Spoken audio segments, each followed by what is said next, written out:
ఏ విషయాలైనా, ఏ పనైనా కుటుంబం బాగుంటేనే మనం ఏదైనా రాణించగలుగుతాం. నేను మనల్ని ఆశీర్వదించి మనకిస్తున్నటువంటిది ఏంటో తెలుసా? కుటుంబాలు. అంటే దేవుని ఆశీర్వాదం డబ్బు కాదా? ఆదిలోనే హంసపాద అన్నట్టుగా ఆదిలో ఉన్నటువంటి భార్యాభర్తల నుంచే సమస్యలు కూడా మొదలైపోయాయి. అనేక మంది కుటుంబాలు దేవుని కుటుంబాలుగా ఉండవలసింది పోయి దెయ్యాల పాలు అయిపోతున్నారు. కూలిపోతున్న కుటుంబాన్ని కట్టుకోవాలంటే ఆ కుటుంబాలను ఇచ్చిన దేవుని దగ్గరికే మళ్ళీ తిరిగి మనము రావాలి. పురుషులు ఎవరండి? యజమాని. స్త్రీలు యజమానురాలు. కానీ ఈరోజు ఇంటి యజమానులుగా నిలబడితే ఇదిగో అబ్రహాము కుటుంబం వల్లే ఉంటుందండి. నిజమేనండి. ఈరోజు కూడా ఎంతోమంది స్త్రీలండి భర్తలు కొడుతున్నా, తిడుతున్నా, ఎంత వేదన పెడుతున్నా అయినా కూడా భర్తను విడవడానికి ఇష్టపడరండి. ఇంటి యజమాని ఏం పిలిచిందంటే అండి, మై లార్డ్ అంటున్నది, యజమానుడా అంటున్నది, సార్ అంటున్నది. మరి ఈరోజు కుటుంబ యజమాని, కుటుంబ యజమానురాలు ఇద్దరు కూడా చక్కగా నడిస్తేనండి ఆ కుటుంబంలో ఆశీర్వాదాలు ఇస్తాడు దేవుడు. ఆ కుటుంబాన్ని దీవిస్తాడు దేవుడు. ఆ కుటుంబంలో ఉన్నటువంటి పిల్లల్ని దేవుడు ఖచ్చితంగా ఆశీర్వదిస్తాడండి. మీ కొరకు, మీ పిల్లల కొరకు, మీ భర్త కొరకు, మీ భార్య కొరకు మీరు కన్నీరు పెట్టుకొని ఆడవండి. ఎందుకో తెలుసా? త్రోవ తప్పిపోతున్న వారు వాళ్ళే. కూలిపోతున్నది మీ కుటుంబాలే. ఇక్కడికి వెళ్ళాలో మన పిల్లలకి చెప్పాలి. ఎవరితో స్నేహం చేయాలో మన పిల్లలకి చెప్పాలి.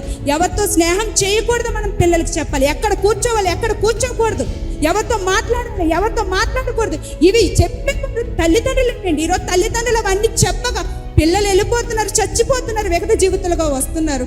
ఎవరికండి బాధ, ఎవరికండి ఏడుపు? ఆ నవమాసాలు మోసిన తల్లి ఏమైపోతుంది? కష్టపడి పెంచి పోషించి చదివించిన తండ్రి ఏమైపోతాడు చెప్పండి?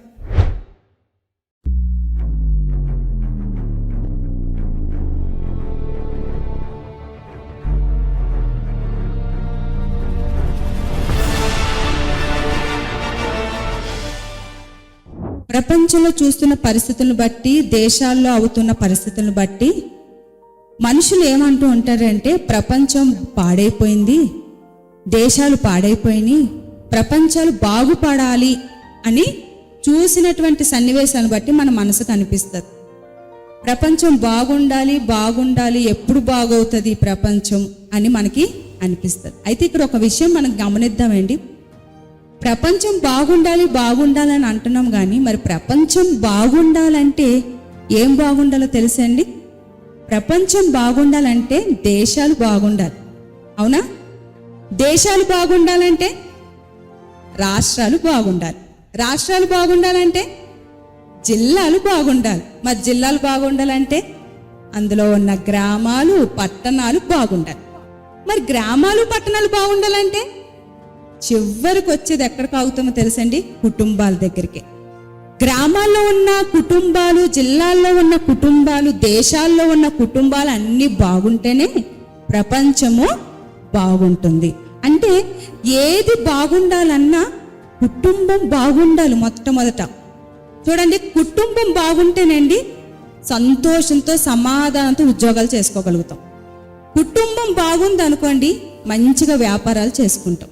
ఏ విషయాలైనా, ఏ పనైనా కుటుంబం బాగుంటేనే మనం ఏదైనా రాణించగలుగుతాంలేండి. కుటుంబంలో శాంతి, సమాధానం ఉంటేనే, నెమ్మది ఉంటేనే మనం ఏదైనా చేయగలుగుతాం. మరి కుటుంబాల్లో కుటుంబం అంటే ఏంటి అని నేను ఆలోచిస్తే కొన్ని బంధాలు ముడిపడినటువంటి వ్యక్తుల సముదాయం. కొన్ని బంధాలతో ముడిపడిన వ్యక్తుల సముదాయం. మరి ఏంటి ఆ బంధాలు? భార్య, భర్త, తల్లి, తండ్రి, అన్న, తమ్ములు, అక్క, చెల్లెలు, వదినలు, మరదళ్ళు, ఇలాగ అనేక బంధాలతో ముడిపడిన వ్యక్తుల సముదాయమే ఈరోజు మనకి కుటుంబంగా మనం పిలువబడుతున్నాం. అంటే కుటుంబాల్లో ఉన్న వ్యక్తులు, బంధాలు బాగుంటేనేనండి సమాజంలో మనం చక్కగా శాంతితో, సమాధానంతో నడుచుకోగలుగుతాం. మరి ఈ కుటుంబాలు మనకి ఎవరు ఇస్తున్నారు అని ఒకవేళ చూస్తే ద్వితీయోపదేశకాండం ఒక మాట చదువుకుందామండి. ద్వితీయోపదేశకాండం 12వ అధ్యాయం 7వ వచనంలోని, మీరును మీ దేవుడైన యెహోవా మిమ్మును ఆశీర్వదించి మీకు కలగజేసిన మీ కుటుంబములను మీ దేవుడైన యెహోవా సన్నిధిని భోజనము చేసి మీ చేతి పనులన్నిటి యందు సంతోషింపవలెను. ఎంత మంచి మాట అండి. మీరును మీ దేవుడైన యెహోవా మిమ్మును ఆశీర్వదించి మీకు కలగజేసిన మీ కుటుంబాలు. దేవుడండి మనల్ని ఆశీర్వదించి మనకిస్తున్నటువంటిది ఏంటో తెలుసా? కుటుంబాలు. అంటే దేవుని ఆశీర్వాదం డబ్బు కాదా? దేవుని ఆశీర్వాదం ఆస్తి అంతస్తులు కాదా? దేవుని ఆశీర్వాదం ఇల్లు పొలాలు కాదా? కాదండి. అవన్నీ ఈరోజు ఉంటే రేపు వస్తాయి. కానీ కుటుంబం చూడండి, ఎన్ని అలకలున్నా, ఎన్ని కోపాలున్నా, ఎన్ని ఇబ్బందులున్నా, ఎన్ని సమస్యలున్నా, కుటుంబంలో ఒక వ్యక్తికి ఏదైనా సమస్య వచ్చిందంటే మళ్ళీ అందరూ కలిసి ఏకమైపోతారు. కాబట్టి కుటుంబానికి ఉన్న ప్రాధాన్యత అది. అందుకే దేవుడు మనల్ని ఆశీర్వదించి ఇస్తుందేంటి? కుటుంబాన్ని, కుటుంబ వ్యవస్థను దేవుడు మనకి దయచేసినట్టుగా మనకి కనబడుతుంది. అంటే కుటుంబాన్ని దేవుడు మనకి ఆశీర్వాదకరంగా దయచేశాడు. ఈరోజు మన అందరికీ తెలిసండి, ఈ భూమి మీద మొట్టమొదటి కుటుంబాన్ని దేవుడే మనకి పరిచయం చేశాడు. ఆదామును చేశాడు. ఆదాము నుంచి అవ్వను కలగజేశారు. వారిద్దరిని ఏకపరిచాడు. వాళ్ళిద్దరి ద్వారా వివాహ వ్యవస్థని ప్రపంచంలోకి పరిచయం చేసి భార్యాభర్తల బంధాన్ని మనకి తెలియపరిచారు. మన ముందు ఈరోజు నిలబెట్టారు. ఆ రోజు ఆదాము అవ్వ అనే కుటుంబం ద్వారా అన్ని కుటుంబాలు ఏర్పడాలని దేవుడు ఎంతో గొప్ప ప్రణాళికతోటి ఆదాము అవ్వని కలగజేశాడండి. కానీ వచ్చిన సమస్య ఏంటంటే, ఆదిలోనే హంసపాద అనే సామెత విన్నారా? అలాగా ఆదిలోనే హంసపాద అన్నట్టుగా ఆదిలో ఉన్నటువంటి భార్యాభర్తల నుంచే సమస్యలు కూడా మొదలైపోయాయి. దేవుడు వద్దన్న పని చేశారు. దేవుడు తినవద్దన్న పండు కలిసి చక్కగా తిన్నారు. పాపంలోకి పడిపోయారు. అంటే దేవుడి ఆజ్ఞ మేరడమే పాపం అయిపోయింది. దేవునికి అప్పటి వరకు ప్రతి చల్లపూట దేవునితో సహవాసం, దేవునితో సన్నిహితం, దేవునితో మాట, దేవునితో ఎంతో సంతోషంగా ఉన్న కుటుంబం కాస్త ఒక్కసారిగా దేవునికి వ్యతిరేకంగా దేవుడు చెయ్యొద్దు అన్న పని చేయగానే ఏమైపోయారండి? దేవునికి దూరంగా వెళ్ళిపోయారు. కుటుంబంలో లేని సమస్యలన్నీ వచ్చేసాయి. అప్పటి వరకు శాంతితో సమాధానంతో ఏదైనా తోటలో తిరిగిన జంట భార్యాభర్తలు ఒక్కసారిగా ఏమైపోయిందండి? వారి కుటుంబ వ్యవస్థ కూలిపోయింది. మరి కూలిపోవడం వారిద్దరితోనే అయిపోయిందా? మొట్టమొదటిగా వారు పోగొట్టుకున్న స్థానం ఏంటో తెలుసండి? దేవుడు కుమారుడు, దేవుని కుమార్తె అనే స్థానాన్ని వారు పోగొట్టుకున్నారు. రెండవదిగా భార్యాభర్తలుగా కూడా మరి చక్కగా దేవుళ్ళు నడవలసిన వారు అక్కడ ఫెయిల్ అయిపోయారు. ఎలా ఫెయిల్ అయిపోయారు? భార్యాభర్తలు ఒక్కటిగా ఉండమని, ఒంటరిగా ఉండొద్దని ఆదాము అవ్వనిచ్చారు. మరి ఆదాము ఒంటరిగా ఉన్నప్పుడే అవ్వ దగ్గరికి ఎవరు వచ్చారు? సాతాను వచ్చాడు. లేనిపోని మాటలు చెప్పాడు, పాపంలోకి నడిపించేశాడు. అంటే ఆదాము అవ్వలు ఒక్కటిగా ఉండవలసిన వారు కొద్దిసేపు ఎడమవగానే ఏమైపోయిందంటే వాళ్ళ మధ్యలోకి విభేదాలు వచ్చేసాయి. కాబట్టి దేవుడు ఇచ్చిన భార్యాభర్తల బంధాన్ని కూడా వాళ్ళు చక్కగా నిర్వర్తించలేకపోయారు. కొన్ని పిల్లలు ఏమైనా మంచిగా ఎదిగారా అని ఆలోచిస్తేనండి, పెద్ద కుమారుడే చిన్న కుమారుని ఏం చేశారు? చంపేశాడు. ఇది ఎంత కఠినమండి. మొట్టమొదటి హత్యలు ఎవరికి తెలిసండి? చంపడం ఎవరికి తెలిసండి? అసలు అలాంటిది నేర్చుకున్నాడు కయీన్ అంటే చూడండి ఒకసారి. అంటే దేవుని పిల్లలుగా ఫెయిల్ అయిపోయారు, భార్యాభర్తలుగా వారి విలువలు వాళ్ళు నేర్చుకోలేకపోయారు. మూడవదిగా పిల్లల దగ్గరకు వచ్చేటప్పుడు కూడా పిల్లలు కూడా ఏమైపోయిందండి? ఆ వ్యవస్థ కూడా కూలిపోయింది. అనేక మంది కుటుంబాలు దేవుని కుటుంబాలుగా ఉండవలసింది పోయి దెయ్యాల పాలు అయిపోతున్నారు. దేవుని కుటుంబాలుగా నా కుటుంబాలుగా ఉండాలని దేవుడు ఆలోచన చేశాడు. కానీ నెమ్మదిగా మొదటి కుటుంబంతోటే దెయ్యాల పాలు అయిపోయారు. దేవునికి వ్యతిరేకంగా నడవడం ప్రారంభించారు. కాబట్టి నిజంగా ఆలోచించేద్దాం. అందుకేనండి కూలుతున్న కుటుంబ వ్యవస్థ. తొలి దంపతులే కాదండి, ఈ రోజుకి కూడా ఎన్నో కుటుంబాలు కట్టుకోవాల్సింది పోయి, చక్కగా నిలబెట్టుకోవాల్సింది పోయి కూల్చేసుకుంటున్నారండి. అందుకనే ఆలోచనతోటి ఈ మంచి వర్తమానాన్ని మీ ముందుకి తీసుకొచ్చి, ఎందుకు మన కుటుంబాలనైనా ఆశతో ఆసక్తితో వచ్చిన మీ కుటుంబాలనైనా మీరు బలపరుచుకోవాలి. ఒకనాడండి ఒక మాట మాట్లాడిన 20-30 సంవత్సరాల క్రితము ఒక మాట మాట్లాడినా, ఒక పాట పాడినా, ఒక సినిమా తీసినాయండి, ఎంతో చక్కగా ఉండేవండి. వ్యక్తుల్ని చక్కగా నిలబెట్టేవారు, కుటుంబాలని చక్కగా బలపరిచే సినిమాలు ఉండేటివి. కుటుంబాలకు సంబంధించిన ఎన్నో సినిమాలు చక్కని మంచి మీనింగ్ వచ్చేటివి ఉండేటివండి, పాటలైనా సినిమాలైనా సరే. అందుకే చూడండి, పండంటి కాపురం, భార్యాభర్తల అనుబంధం, అన్నదమ్ముల అనుబంధం, ఇలాంటి వాటి వల్ల ఏమవుతుందంటే కుటుంబాలు బలపడతాయి. మరి ఈరోజు బలాదూరు, పోకిరి, తిట్లే. సినిమా పేర్లు ఏంటండి? సినిమా పేర్లే తిట్లు. దేశముదురు, దేశ దిమ్మరి, చూసారా? పేర్లే వ్యక్తిగా వచ్చినప్పుడు ఇక సినిమాలో ఏముంటుంది చెప్పండి? మనకు మంచి ఏమైనా కుదురుతుందా? ఒకళ్ళేమించి తగ్గేదేలే అంటారు, దేవుడు తగ్గించాడు ఒకసారి. అంటే ఎవ్వరు చూడండి సినిమాల్లో ప్రభావితం అయిపోయి ఈరోజు అలాగే నడుస్తున్నారు. అంటే సినిమాలు ఒకనాడు ఉన్నట్టుగా కూడా ఇప్పుడు ఉండట్లేదు. ఒకనాడు మంచి మంచి పాటలు ఉండేటివి, ఇప్పుడు అవి కూడా ఉండట్లేదు. కానీ ఈరోజు కుటుంబాలు కానీ వ్యక్తులు కానీ అండి సినిమాలు చూసుకోవడం ఎంతో ప్రభావితం అయిపోతున్నారు, తప్పు త్రోవల్లోకి వెళ్ళిపోవడానికి. దొంగ సినిమా చూస్తే దొంగతనాలు మొదలెట్టేస్తున్నారు, చూసారా? బ్యాంకు దోపిడీ సినిమాలు చూస్తున్నారు, బ్యాంకు దోపిడీలు ఎలా చేయాలో తెలిసేసుకుంటున్నారు. అంటే ఏం నేర్పుతున్నారు సమాజానికంటే? ఇదిగో తల్లిదండ్రులు బాధ పెట్టే సినిమాలే వస్తున్నాయి, పిల్లలు చెడిపోయే సినిమాలే వస్తున్నాయి. ఈరోజు ఎన్నో ఉన్నాయండి. అందులో కొన్ని మంచి తీసుకుంటామా? మంచి ఎవరు తీసుకోరండి, అందరికీ చెడే కావాలి. అందరికీ తప్పుగా ఉండేటివే బాగుంటాయి, మంచి చెప్తే ఎవరు రారండి. అందుకేనండి యేసుక్రీస్తు మాటలు చెప్తామంటే ఎంతమంది వస్తారు చెప్పండి? అదే ఇక్కడ పెద్ద స్క్రీన్ వేసి సినిమా చూపిస్తున్నారు అనుకోండి, ఎంతమంది వస్తారు చెప్పండి? కదా, అక్కడే తెలిసిపోతుంది. మంచి మాటలకు మనం విలువిస్తున్నామా, చెడు తలంపులు తిప్పేటటువంటి వాటికి మనము విలువిస్తున్నామా? అందుకేనండి మనం ఆలోచిద్దాం. ఈరోజు కొన్ని మాటల ద్వారా మనము కూడా దేవుని మాటల్ని మనము జ్ఞాపకం చేసుకుందాం. కాబట్టి ఈరోజు కుటుంబాల్లో చూస్తేనండి భార్యాభర్తల మధ్య, తల్లిదండ్రుల మధ్య, పిల్లల మీద సఖ్యత లేదండి. ఏ కుటుంబాన్ని కదల్చండి, స్త్రీకున్న సమస్యలు స్త్రీకుంటాయి, భర్తకున్న సమస్యలు భర్తకుంటాయి, పిల్లలకున్న సమస్యలు పిల్లలకి ఉంటాయి. ఎంతో ఇబ్బందులతోటి ఈరోజు కుటుంబాలు నడుస్తున్నాయండి. మనం అడిగితే చెప్తారండి వారి అంతరంగాల్లో ఉన్న బాధని. అడగక మనకు తెలియదు, కానీ ప్రతి కుటుంబంలో ప్రతి మనిషిలో కూడా ఖచ్చితంగా ఏదో ఒక ఇబ్బంది, ఏదో ఒక సమస్యలు ఖచ్చితంగా వారికి ఉంటూనే ఉంటాయి. ఏ కుటుంబం సంతోషంగా ఉందండి? ఏ కుటుంబం బాగుంది చెప్పండి? ఈరోజు లేవండి. కానీ దేవుణ్ణి తెలుసుకున్న మనం మటుకు మన కుటుంబాలను ఏం చేసుకోవాలి? సరి చేసుకోవాలి. కుటుంబాలను మనం బాగు చేసుకోవాలి, సరి చేసుకోవాలి అంటున్నాం. మరి ఎలా చేసుకోవాలి, మనం ఎలా ప్రయత్నం చేయాలి అని కొన్ని మాటలు జ్ఞాపకం చేస్తానండి. ఏదైనా ఒక వస్తువు ఉంటుందండి, అది టీవీ కావచ్చు, ఫ్రిడ్జ్ కావచ్చు, ఏసీ కావచ్చు, ఏదైనా వస్తువులు ఉంటే దాన్ని మ్యానుఫ్యాక్చరింగ్ చేసే వాళ్ళు ఉంటారు, తయారు చేసే వ్యక్తి ఒకరు ఉంటారు. ఏ వ్యక్తి అయితే తయారు చేస్తారో ఆ వ్యక్తికే ఆ వస్తువులో ఒకవేళ లోటుపాట్లున్నా, లోపాలున్నా కూడా సరి చేయగలరు.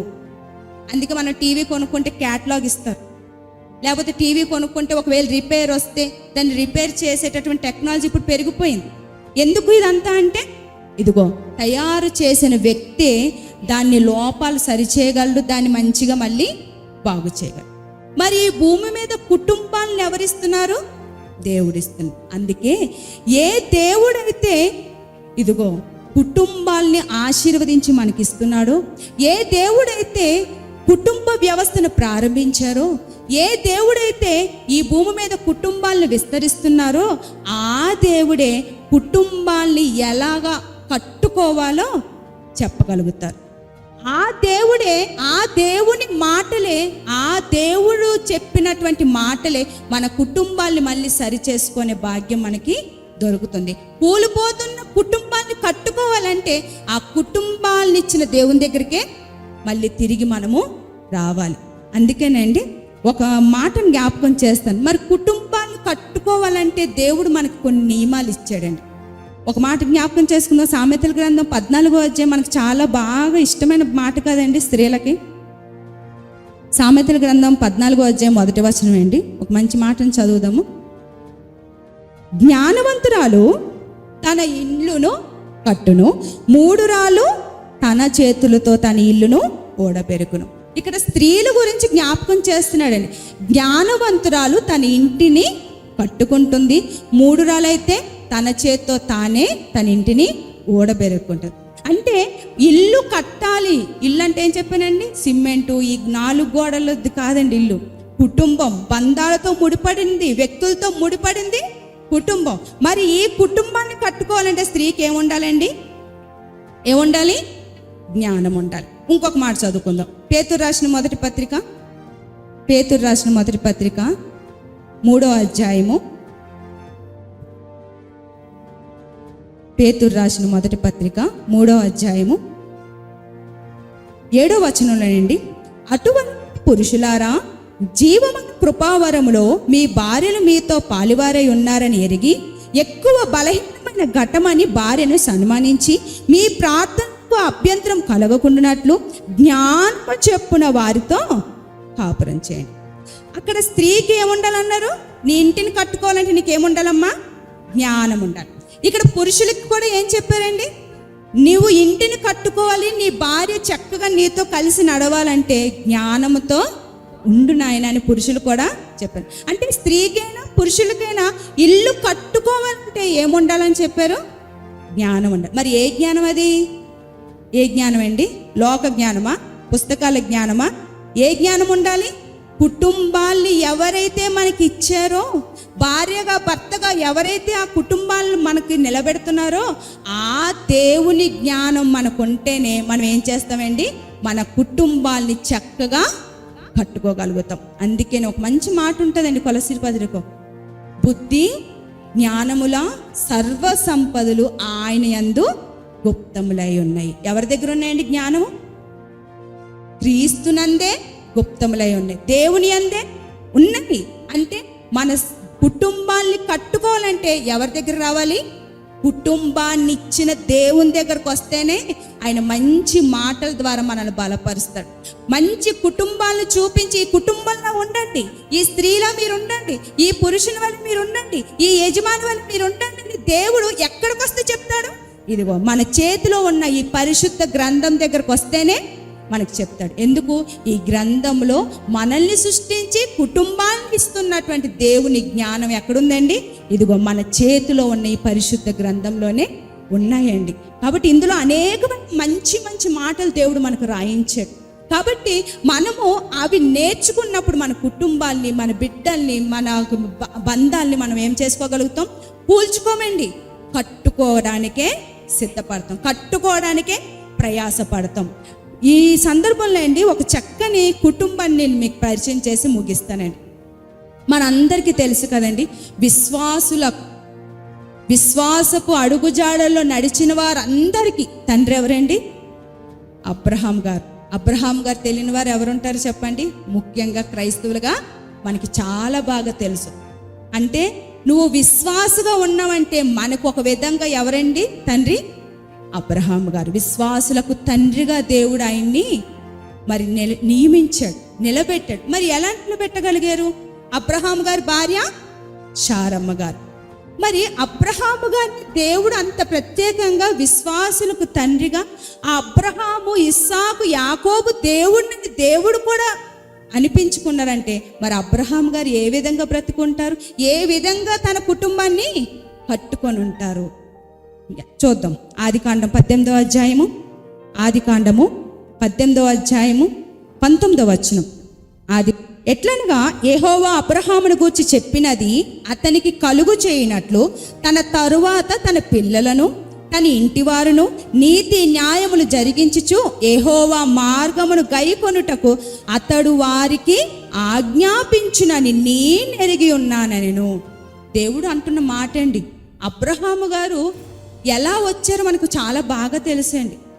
దేవుడు అంటే తెలియదు, దేవుని గురించిన గ్రంథాలు లేవు, దేవుని గురించిన ఆధారాలు లేనటువంటి ఆ సమయంలో కొన్ని వేల సంవత్సరాల క్రితము అబ్రహాముని దేవుడు పిలిచాడు. అబ్రహాము, నీ తండ్రి ఇంటిని, నీ స్వదేశాన్ని, నీ వారిని అందరినీ విడిచిపెట్టి రా, నేను పాలు తేనెలు ప్రవహించే దేశానికి నిన్ను నడిపిస్తాను. నిన్ను నక్షత్రాల వలె, నేను ఇసుక రేణువుల వలె నీ సంతాన్ని నేను అభివృద్ధి చేస్తానని దేవుడు అబ్రహాంతో మాట్లాడారు. ఎప్పుడైతే ఆ స్వరం విన్నాడో, ఎప్పుడైతే అబ్రహాం గారు ఆ మాటలు విని విశ్వసించారో, వెంటనే ఏం చేశారండి? తన ఇంటిని విడిచిపెట్టి దేవుడు నడిపించిన దగ్గరికి నడిచారు. నడవడమే కాదండి, అబ్రహాం గారు చేసిన మంచి పని ఏంటండి? తానే దేవుని నమ్ముకోవడం కాదు, తానే విశ్వాసం ఉంచడం కాదు, తన పిల్లలు, తన భార్య, తన ఇంటిలో ఉన్న వారందరూ కూడా దేవుని అందు భయభక్తులు కలిగి జీవించాలని ఏం చేస్తున్నారు? ఆజ్ఞాపిస్తున్నారంట. బతిమలాడుతున్నారా? ఈరోజు చాలామంది అండి ఆదివారం అవగానే యజమాని గురించి చెప్తున్నా. అబ్రహాం గారు ఇప్పుడు ఎవరండి? ఇంటికి యజమాని, హెడ్ ఆఫ్ ద డిపార్ట్మెంట్. ఇంటికి పురుషులు ఎవరండి? యజమాని. స్త్రీలు యజమానురాలు.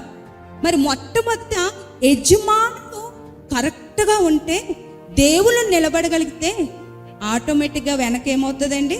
యజమానురాలు నిలబడుతుంది, పిల్లలు కూడా నిలబడతారు. అందుకే అబ్రహాము గారు ఆ స్టాండ్ తీసుకున్నారండి.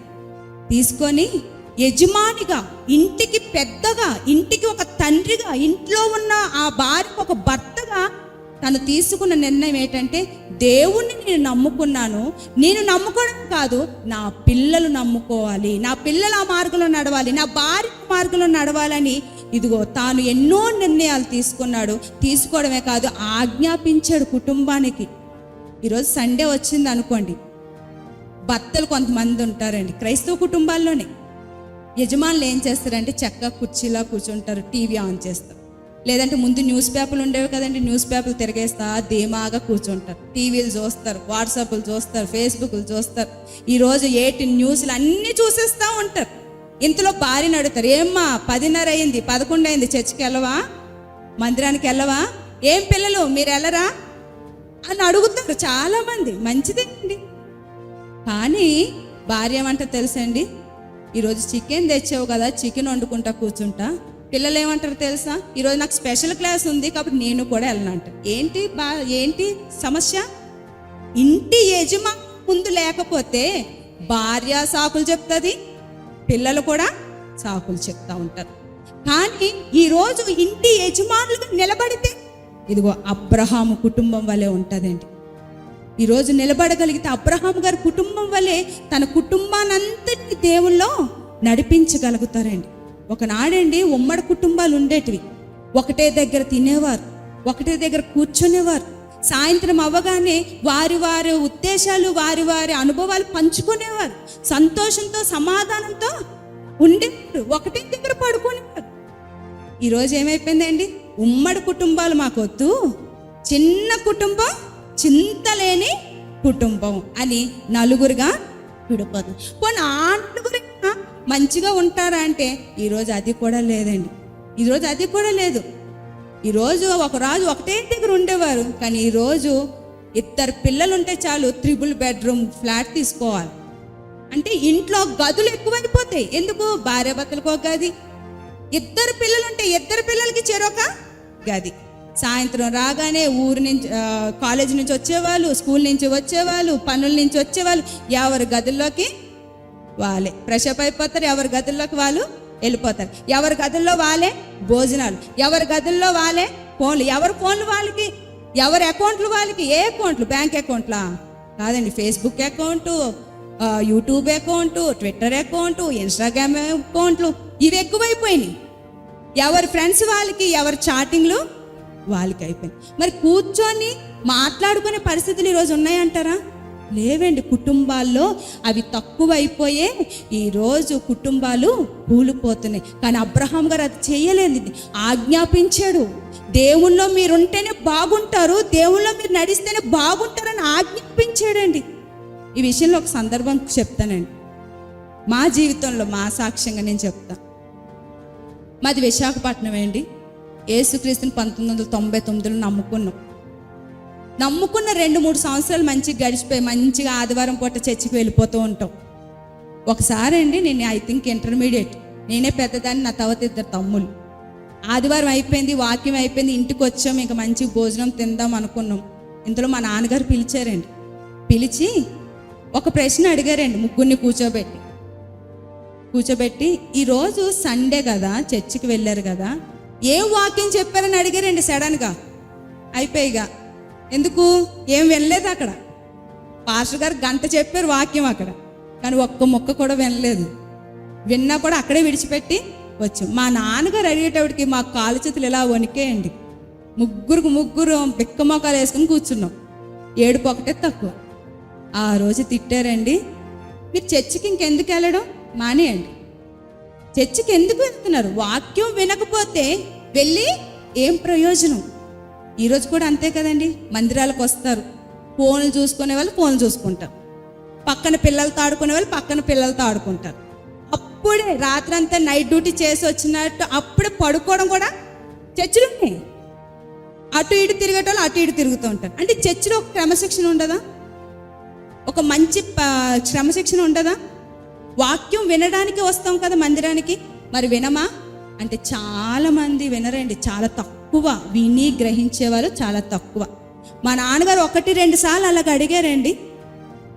ఇక అంతే, ఇక అప్పటి నుంచి వినడం ప్రారంభించామండి. మా నాన్నగారి పేరు వై కనకరాజు గారు, క్రైస్తవ నాడు ఎడిటర్ గారు ఆయన. అప్పటి నుంచి వినడం ప్రారంభించాం. ఎందుకు? భయం. ఎల్లగానే మా నాన్నగారు అడుగుతారు ఖచ్చితంగా. అట్లీస్ట్ ఆయన గంట ప్రసంగం చెప్తే అందులో ఒక 4 మాటలైనా చెప్తే మా నాన్న మమ్మల్ని వదిలేస్తారు అని అప్పటి నుంచి వినడం మొదలెట్టామండి. ఎప్పుడైతే విన్నామో విశ్వాసం ఎక్కువైంది, దేవుళ్ళలో ఎక్కువగా బలపడ్డాం.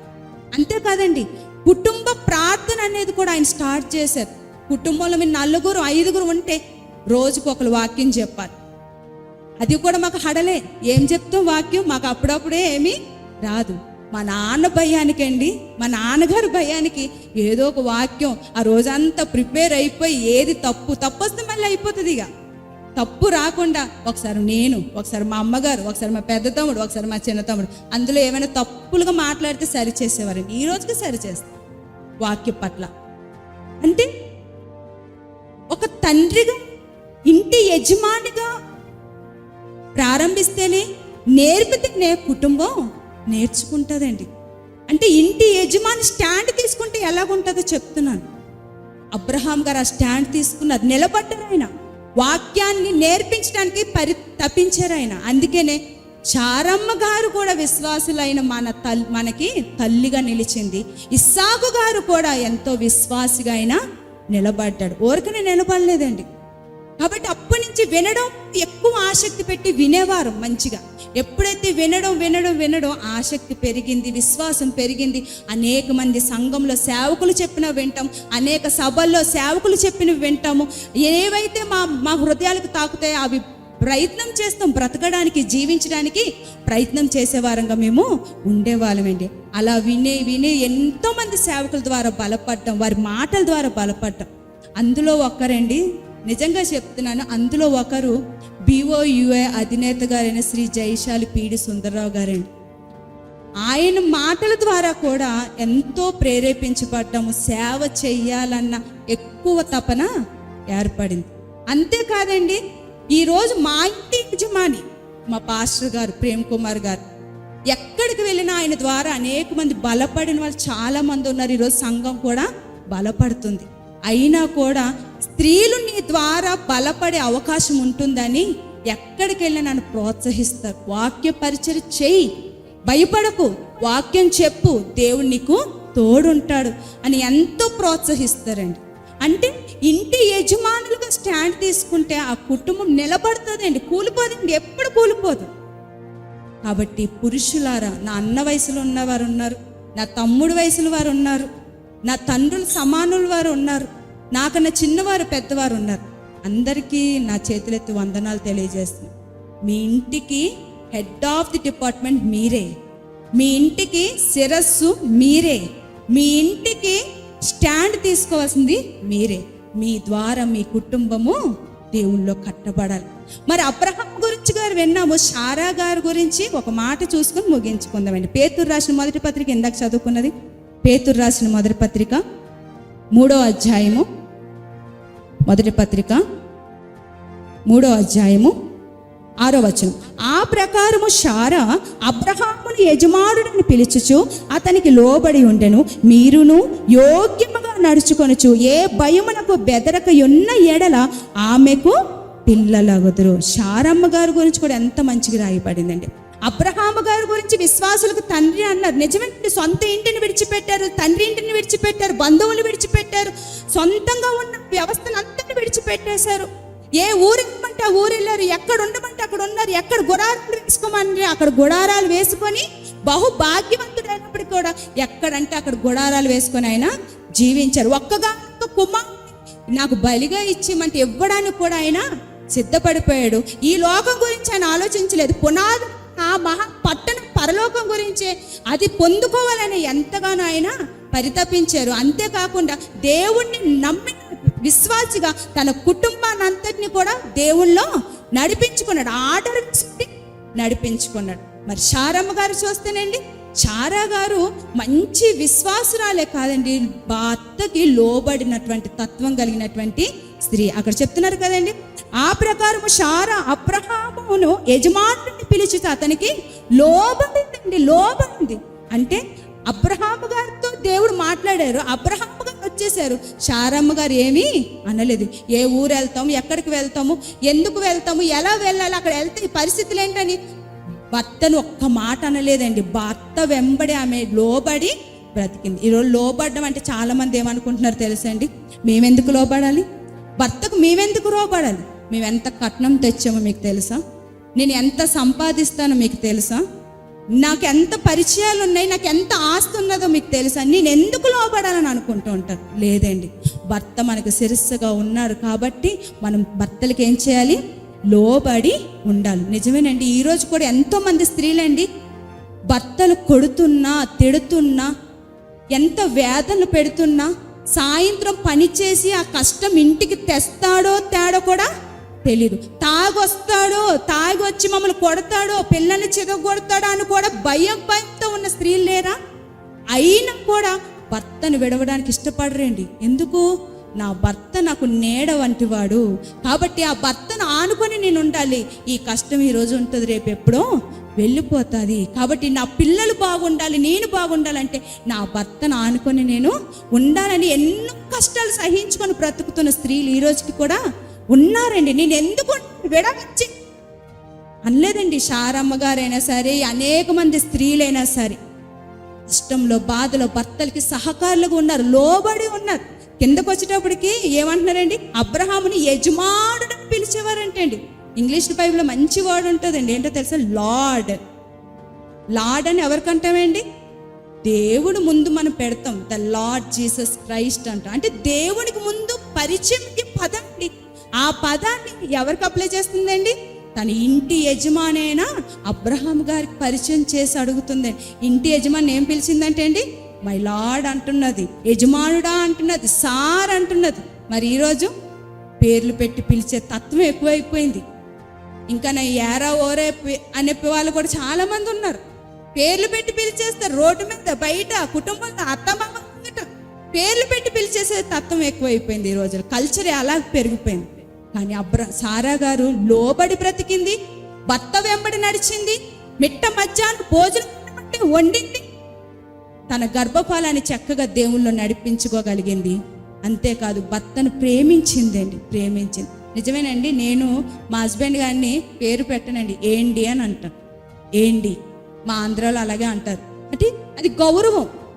ఇది ఎక్కడి నుంచి నేర్చుకున్నానో తెలుసా అండి, మా అమ్మగారి దగ్గరేనండి. మా అమ్మగారు కూడా పేరు పెట్టి పిలవరండి మా నాన్నగారిని, ఏంటి అని అంటారు. ఎక్కడైనా సరే ఏంటి. ఎందుకు? అది ఒక గౌరవార్థమైన పదం. మా అమ్మగారిని కూడా నేను ఒకసారి గుర్తు చేసుకుంటానండి. ఎన్నో శ్రమలు పడింది, ఇబ్బందులు పడింది, కానీ కుటుంబాన్ని విడిచిపెట్టాలి, కుటుంబంతో నాకేంటని ఎప్పుడు అనుకోలేదండి. ఈ రోజుకి మమ్మల్ని ఎంతగో బలపరుస్తారు ఆమె, దేవుళ్ళో మా గురించి ప్రార్థన చేస్తారు ఆమె. కాబట్టి స్త్రీలంగా మనం ఎలా ఉండాలండి, మన కుటుంబాన్ని కట్టుకొని ఉండాలి, మన కుటుంబాన్ని చక్కగా దేవుని నడిపించుకునే వారంగా ఉండాలి. మన భర్తలకి మనం ఏం చేయాలి, ప్రయారిటీ ఇవ్వాలి, తగ్గింపు స్వభావంతో మనము నడుచుకోవాలి. కాబట్టి కుటుంబ యజమాని, కుటుంబ యజమానురాలు అందరూ కూడా చక్కగా నడిస్తేనండి ఆ కుటుంబంలో ఆశీర్వాదాలు ఇస్తాడు దేవుడు, ఆ కుటుంబాన్ని దీవిస్తాడు దేవుడు, ఆ కుటుంబంలో ఉన్నటువంటి పిల్లల్ని దేవుడు ఖచ్చితంగా ఆశీర్వదిస్తాడండి.